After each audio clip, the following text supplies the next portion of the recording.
आज ही Doubtnut app download करें। Doubtnut पर होगा अब आपके सभी मैथ्स, केमिस्ट्री, फिजिक्स और बायोलॉजी डाउट्स का सफाया। बस अपने क्वेश्चन की फोटो खींचो, उसे क्रॉप करो और तुरंत वीडियो सोल्यूशन पाओ। Download now. यहाँ पर क्वेश्चन में हमसे पूछा गया कि जेल इलेक्ट्रोफोरेसिस की प्रोसेस में हम सेपरेटेड डीएनए फ्रैगमेंट्स को इनमें से किस तरीके से विजुअलाइज करते हैं। तो ये क्वेश्चन है हमारे पास बायोटेक्नोलॉजी के साथ रिलेटेड, क्योंकि डीएनए फ्रैगमेंट्स की सेपरेशन ही हम तभी करते हैं जब जेनेटिक इंजीनियरिंग की प्रोसेस चल रही होती है।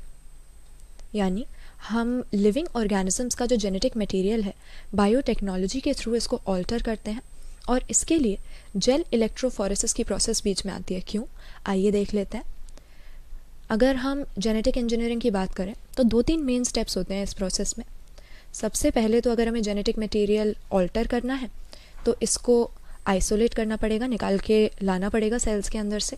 तो पहले हम डीएनए की आइसोलेशन करते हैं, फिर आइसोलेशन के बाद हम एंडोन्यूक्लियस एंजाइम्स से डीएनए को स्पेसिफिक लोकेशंस पे काटते हैं ताकि हमें वही वाले फ्रेगमेंट्स मिलें जिनकी हमें ज़रूरत है, वही स्पेसिफिक जीन्स हमें मिले। और इसके बाद एंजाइम्स से इन सेगमेंट्स को ऑब्टेन कर लेने के बाद इन्हें हमें एक दूसरे से सेपरेट करना होता है।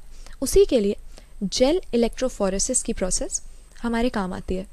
तो डीएनए के फ्रेगमेंट्स की सेपरेशन हम कैसे करते हैं, हमें कोई मैट्रिक्स चाहिए होता है या मीडियम चाहिए होता है जो कि एक तरह का सीविंग इफ़ेक्ट प्रोवाइड कर सके ताकि डीएनए के जो बड़े बड़े फ्रेगमेंट्स हैं वो पीछे रह जाएं और छोटे वाले सीविंग इफ़ेक्ट की वजह से आगे बढ़ जाएं।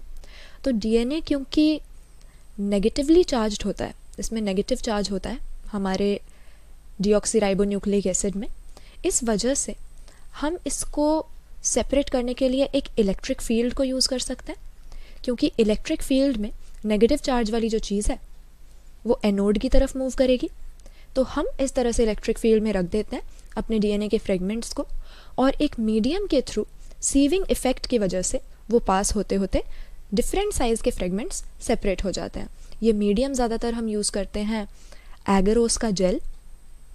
एगरोस असल में एक नेचुरल पॉलीमर है जो कि सीवीड से ऑब्टेन किया जाता है, और ये हमारी इलेक्ट्रोफोरेसिस की प्रोसेस में बहुत ही यूज़फुल होता है हमारे लिए, क्योंकि जैसा कि हम कह रहे थे सीविंग इफ़ेक्ट हमको चाहिए डिफरेंट साइज़ के फ्रेगमेंट्स को अलग करने के लिए, वो ये प्रोवाइड करता है।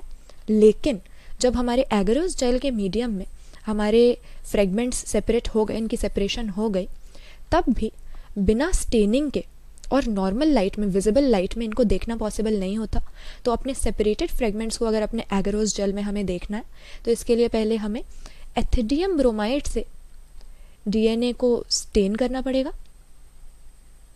और स्टेनिंग करने के बाद यूवी रेडिएशन के अंदर हम इसको देख सकते हैं। तो ब्राइट ऑरेंज कलर के बैंड्स के रूप में ये हमें नज़र आएगा, लेकिन बिना स्टेनिंग के और विजिबल लाइट के अंदर हम इसको ऑब्जर्व नहीं कर पाएंगे। तो एक बार हम इस तरह से स्टेनिंग करके यूवी लाइट में इसको देख लें तो इसके बाद जो हमारा डिज़ायर्ड जीन्स है, जो भी सेगमेंट्स हैं डीएनए के, उन्हें हम क्लोनिंग वेक्टर में डाल के अपने मन का जेनेटिकली मॉडिफाइड ऑर्गेनिज्म बना सकते हैं। तो यहाँ पर करेक्ट आंसर जेल इलेक्ट्रोफोरेसिस की प्रोसेस के बारे में हमारा ऑप्शन बी हो जाएगा। एथिडियम ब्रोमाइड से स्टेन करके यूवी रेडिएशन में देखने पर ही हमें डीएनए फ्रेगमेंट्स नजर आएंगे, विजिबल लाइट में बिना स्टेनिंग के नहीं दिखेंगे। क्लास 6 से 12 से लेके नीट, आईआईटी, जेईई मेंस और एडवांस के लेवल तक 10 मिलियन से ज़्यादा स्टूडेंट्स का भरोसा। आज ही डाउनलोड करें डाउटनेट ऐप या व्हाट्सएप कीजिए अपने डाउट्स 8400 400 400 पर।